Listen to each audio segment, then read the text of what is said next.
La question de Raphaël. Il est écrit que Dieu a créé le Gehinnom le deuxième jour avant Adam Arishon, donc il a été créé le sixième. Or, Akadosh Baruch Hu ne fait pas une création pour qu'elle soit inutile. Donc forcément, elle allait être utile.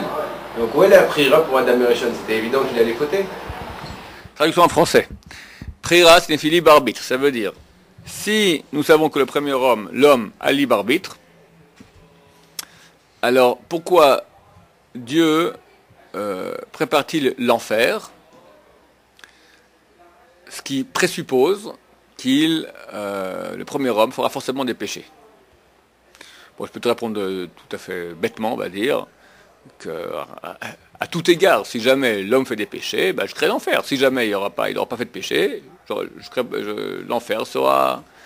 Je prépare à l'avance, c'est comme... Non mais si Akadosh Baruch Hu fait une création, c'est forcément qu'elle va être utile, qu'elle va être utile. Sinon il ne la crée pas. Elle est utile, non? Il y a une option. Il y a une option d'utilité. Y a-t-il quelque chose d'autre chose dans le monde qui ne sert à rien? Elle sert dans l'option où. Vu qu'il y avait une option, alors elle sert. Ça, c'est que je te réponds bêtement maintenant. Je réponds plus intelligemment. Je pose une question encore beaucoup plus difficile que la tienne. Et là, vraiment, la réponse que je viens de dire maintenant, elle ne marchera plus. Dieu voit le futur.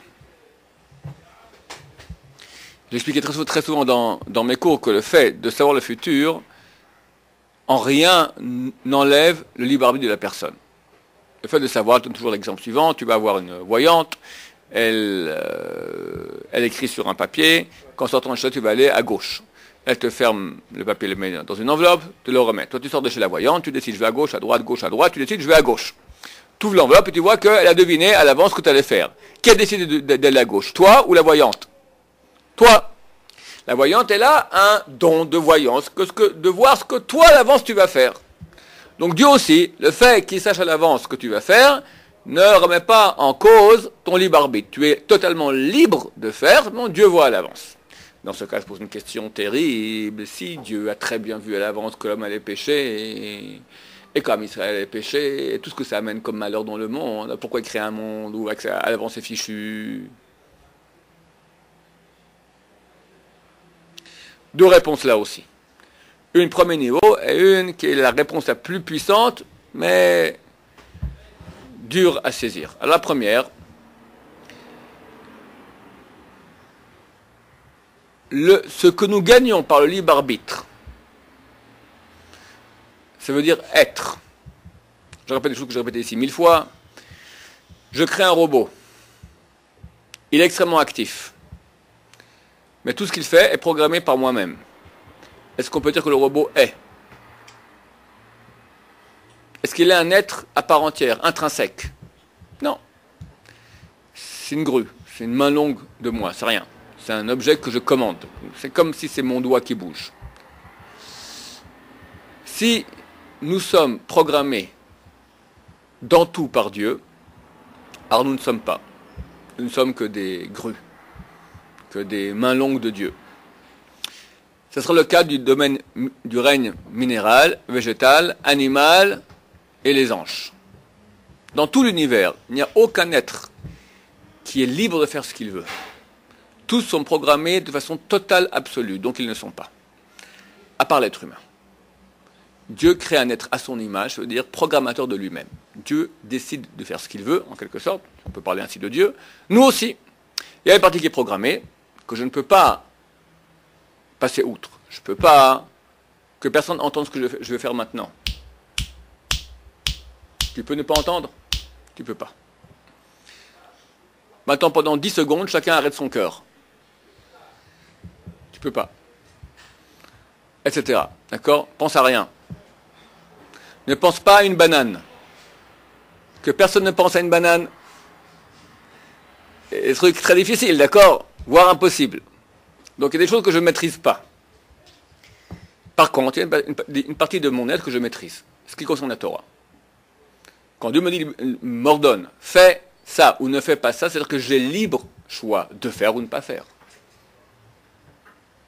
Fais Kreshma, prie avec intention, mange cachère, ne vole pas, habite avec tsniout, fréquente pas les filles comme il faut pas, etc. Toutes ces choses-là, si Dieu m'ordonne, c'est que j'ai un libre arbitre. Donc à ce niveau-là, de ces choses-là, c'est quand même une amplitude de choix très grande, je suis libre. Étant libre, je suis. Dieu me donne une partie de lui-même, ce qu'il est. Lui, il est. C'est ça son nom, Yud Ke Vav Ke, qui a été SEA. Il me donne une partie de lui-même, c'est-à-dire que je peux être. Je décide moi-même ce que je veux être. Et j'ai le choix entre le mal, c'est-à-dire entre le flop, rien, et être d'amplitude divine. Quand je fais une action qui s'inscrit dans la volonté de Dieu, je crée une réalité divine, donc éternelle. Donc le cadeau maintenant que Dieu me donne en me laissant libre arbitre, c'est être. Être d'amplitude divine, éternelle, infinie. Même si pour accéder à cette réalité d'être infini, il faut que je vive une vie ici de toutes les souffrances de Job à la puissance 1 milliard, une vie terrible, une Shoah quotidienne pendant 120 ans. Il est clair que, après tout, ces 120 ans sont dans le domaine du fini. Et que j'accède à l'infini. Nous ne pouvons pas imaginer cela, mais du point de vue rationnel, il est clair que le fini par rapport à l'infini, ça n'a absolument aucun poids. Rien. Et après tout, c'est comme un grand cadeau de Dieu. Donc même Dieu voyant que je vais galérer et que le monde sera dans le mal, qu'il y aura de la souffrance, après tout, le cadeau que je gagne à la fin, il est énorme. Tu me diras que Dieu me donne le cadeau gratuitement. Mais si c'est gratuit, tu n'as pas libre arbitre. Alors il n'y a rien, tu n'es pas. Tu n'es pas. Pour être, pour qu'il y ait libre arbitre, il faut qu'il y ait le choix entre bien et mal. Donc il y a une place au mal. Plus la marge de choix sera grande, plus l'être auquel tu peux accéder sera grand aussi. S'il y a une grande marge de choix, il y a aussi une grande marge de choix pour le mal. Donc il y a une possibilité que le mal soit très grand sur terre. Oui, et ça valait la peine, sans aucun doute. Comme il est dit, alors notre bouche sera remplie de rire. Quand nous comprendrons combien le mal qu'on a, toute la souffrance qu'on a eue sur terre, elle était bénéfique. Notre bouche sera remplie de rire. Aujourd'hui, c'est pas possible. Tu peux rire d'une leucémie, ou d'un attentat, ou de la Shoah, ou de choses terribles. C'est la réponse facile, la réponse plus profonde. Qui là nous dépasse totalement. Pourquoi? Parce que nous sommes dans le monde du fini, et cette réponse, elle parle de Dieu. Comment Dieu maintenant? Ma question était, voyant à l'avance que le monde va aller dans la mauvaise direction, en gros, pourquoi laisse-t-il le libre arbitre, sachant très bien que ça va amener beaucoup de souffrance? Arrête tout. Tu vois bien que ça va rater. Première réponse que je donnais, c'est valable quand même. Deuxième réponse. Quand je dis comment, si Dieu voit à l'avance, alors il me laisse faire cela, je suppose qu'il y a la notion de temps. Il voit à l'avance qu'on va rater dans le futur. Il y a à l'avance donc dans le passé, futur. Alors, ils sont très bien qu'au niveau de la divinité, il n'y a ni futur, ni passé, ni présent. Ça veut dire qu'il n'y a pas de temps. Ça veut dire que simultanément, Dieu décide de créer le monde, simultanément, il crée l'enfer, simultanément, il crée le paradis, simultanément, il donne le libre arbitre, simultanément, l'homme fait un péché ou une mitzvah, simultanément, il y a le paradis après, la mort, Mashiach, tout est fini, le monde est terminé. Tout a lieu en même temps. Le désir de Dieu de créer le monde, et après tout ce qui s'est passé, tout est terminé. D'ailleurs, il n'y a plus aucune question. Tu me dis, mais je ne comprends pas, tu as raison. Moi non plus. J'ai un copain physicien en physique nucléaire. Il m'a dit que dans les trous noirs, on pense, de par le fait qu'il y a une très grande dans les trous noirs, on imagine qu'il y a des planètes énormes dont la gravitation est tellement grande que le champ de gravitation fait que le temps à une autre échelle, et les physiciens disent comme ça, on pense que dans ces planètes-là, le temps s'arrête. Il me demande pas d'expliquer ce que ça veut dire, je ne comprends pas. Mais normalement, au niveau des chiffres, le temps doit s'arrêter.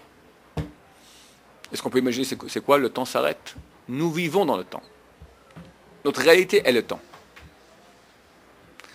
Mais quand on parle de Dieu, il faut comprendre que, comme dit le Ramban, 4e verset de la Genèse, Nachmanide, explique que le temps commence avec la matière. Qui a découvert ça dernièrement? Einstein. D'accord. L'espace-temps. 8 siècles, c'est écrit dans nos bouquins. Au moins 8 siècles. C'est bon? Je ne sais pas pourquoi la deuxième réponse est bon. Même si c'est pas compréhensible, pourquoi ça répond? Lui, il dit si Dieu, il crée l'enfer, ça veut dire qu'il sait à l'avance qu'on va faire le mal. Alors pourquoi? Et si j'ai un libre arbitre, tu me dis que non, c'est pas certain que l'homme allait faire le mal, comment Dieu crée l'enfer? Réponse. Il voit qu'on va faire le mal, et il crée l'enfer, et tu me dis c'est pas gentil. Réponse, tout a lieu en même temps. Le pas gentil, il est quand je vois à l'avance que. Mais si quand je vois, c'est déjà passé, la question n'existe plus. Donc il n'y a plus de conséquences, parce que si tout se passe en même temps, il n'y a plus de causes et conséquences. On voit pas. Très bonne remarque. Je ne comprends pas. Je sois plus intelligent que tu as dit aujourd'hui. Bon, le but, le ultime, le plus grand niveau qu'il y a de connaissance, c'est savoir qu'on ne sait pas. Quand tu parles de Dieu, il faut changer les repères, c'est autre chose. Il y a des niveaux de cause et conséquences. Il y a des niveaux de temps aussi dans la divinité. Mais au degré de la divinité en elle-même éternelle, on parle d'autre chose. On parlait l'autre jour d'un homme qui s'est trouvé au Beddin chez le Mahala. Et donc il a pu parler, et ensuite, une fois qu'il a dit quelque chose, il s'est retrouvé en bas. Il y a des causes et conséquences là-haut. Oui, ce que je te dis. Donc, on voit que, même dans la divinité, la mystique juive, elle parle de causalité. Qu'il y a une première émanation d'infini qui est sortie de la divinité. Et après, il y a eu dedans le tzimtzum, la rétraction, pour laisser le fini. Et après le fini, il y a une lumière qui est rentrée et qui a rempli, et une descend des mondes. Et on arrive à Atzilut, Bria, Yetzira, Asiya, tous les mondes on descend. Donc on te parle d'une hiérarchie divine. Mais si on va à la source première, là-bas, il n'y a ni temps, ni hiérarchie, ni causalité, simplicité parfaite, unique, un, Hachem Echad. Dieu est un. C'est-à-dire, il n'y a pas de limite. Il n'y a pas de temps, il n'y a pas de causalité, il y a tout ça. Et c'est une chose que nous ne pouvons pas savoir, ni comprendre. Donc tout dépend à quel niveau tu te places. Et tu me diras, alors comment s'il y a une unité qui est simple, il y a tout à coup une chose qui sort. C'est-à-dire on passe de l'infini au fini. Là, on rentre dans les plus grands secrets de la mystique juive, dont je ne serai pas apte à parler, car je ne suis franchement pas au niveau. La notion de temps au Gehinam, c'est pas non plus un temps... C'est vrai, on dit que les Rechaim, ils vont 12 mois au Gehinam. C'est quoi 12 mois au Gehinam? Bon, j'espère qu'on n'y sera pas là-bas pour voir comment c'est. Mais bon, il y a des notions de temps aussi. Il y a dans le monde... Pourquoi on n'est plus fait de matière, donc ça ne correspond plus. Non. Ça correspond à 12 mois terrestres, mais là-haut, c'est les 200. J'imagine qu'il y a une notion de hiérarchie. On parle après la mort, il y a des étapes, il y a le paradis, petit après grand, des gens qui reviennent après un certain temps. Donc j'imagine que, comme je t'ai dit, dans la divinité aussi,